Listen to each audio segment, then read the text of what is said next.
महाप्रभु रथ निर्माण कार्य को शेष करने दिन राति लगी पड़ी रथ निर्माणकारी सेवक मैंने।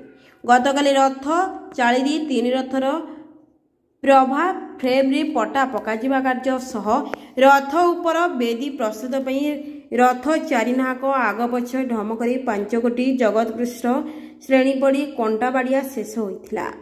प्रभा फ्रेम रे पटा पड़िबा शेष होइथिला। आदि उक्त प्रभारे बांक पड़ी रूपक दे पटा सेटिंग परे पॉलिश कार्य शेष होइछि।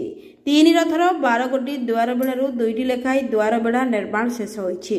3 रथर आउ 2टी लेखाई द्वार बेड़ा निर्माण शेष होइबा परे सेतिरे चंद्रशाली फिटिंग शेष होइछि।